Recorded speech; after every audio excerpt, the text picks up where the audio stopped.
جب حضرت ابوبکر صدیق رضی اللہ عنہ نے خریدا نا حضرت بلال حبشی رضی اللہ عنہ کو، تو اس سے پہلے کہا اے بلال یہ تمہیں مارتے ہیں فقط اس لیے کہ تو اللہ کا نام پکارتا ہے، تو اللہ اللہ کرتے ہے، بلند آواز سے نعرے لگاتا ہے، اے پیارے بلال تو ایسا آواز سے رب کا ذکر کر لیا کر، دل ہی دل میں یا خدا کو یاد کر لیا کر، تجھے زیادہ اونچی آواز کرنے کی ضرورت کیا ہے؟ تو حضرت سیدنا بلال حبشی رضی اللہ عنہ کا جواب سنیں اور اپنے سینے میں ٹھان ڈالیں۔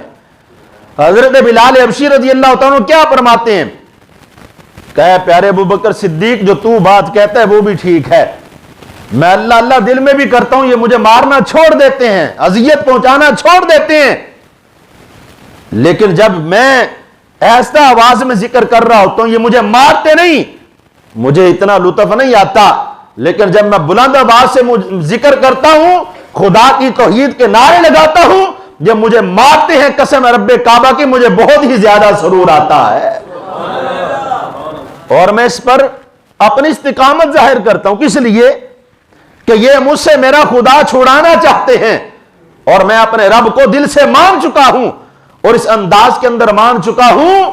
کہ میں اپنے خدا کو اس انداز کے ساتھ یاد کر رہا ہوں کہ میرے لولو سے اگر کوئی آواز آئے تو فقط ایک آئے کہ میرا ایک ایک جسم کا حصہ جو ہے وہ فقط خدا کو یاد کرتا ہوا نظر آئے۔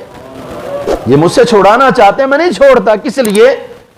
مار کے بغیر وہ لطف نہیں آتا جو مار کے ساتھ لطف آتا ہے۔ اب یہ بات بیان کر دینا کافی نہیں ہے، اس کی تھوڑی سی گہرائی کے اندر جا کر دیکھیں کہ حضرت سیدنا بلال حبشی رضی اللہ عنہ ہمیں کس چیز کا درس دے رہے ہیں۔ اب ہمیں مارنے والا کوئی نہیں، ہم آزادانہ طور پر نماز پڑھتے ہیں، آزادانہ طور پر کلمہ توحید کا نعرہ لگاتے ہیں،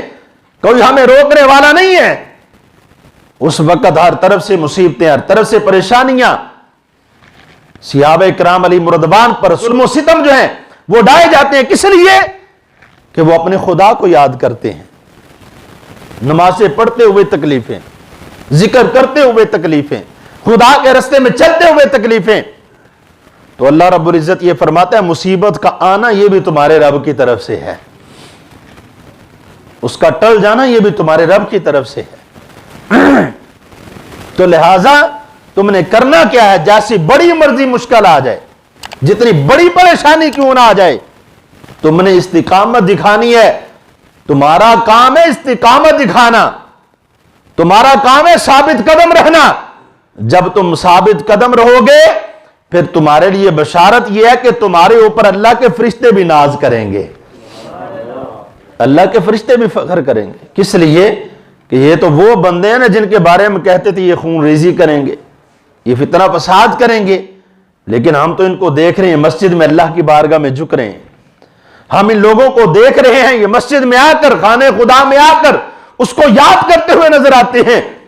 کبھی سجدوں میں پڑھ کر اس کو پکارتے ہیں، کبھی رکوع میں جا کر اس کو پکارتے ہیں، کبھی تشہد میں بیٹھ کر پکارتے ہیں، کبھی تلاوت قرآن کر کے پکارتے ہیں، کبھی اللہ کی صدائیں لگا کر پکارتے ہیں، کبھی اللہ کی صدائیں لگا کر پکارتے ہیں۔ تو خالق کائنات کے فرشتے ان بندوں پر ناز کرتے ہیں، تو اللہ رب العزت فرماتا ہے فرشتوں فقط ناز نہ کرو بلکہ میرے ان بندوں کے اوپر میری رحمت کی چادر نچھاور کر دو،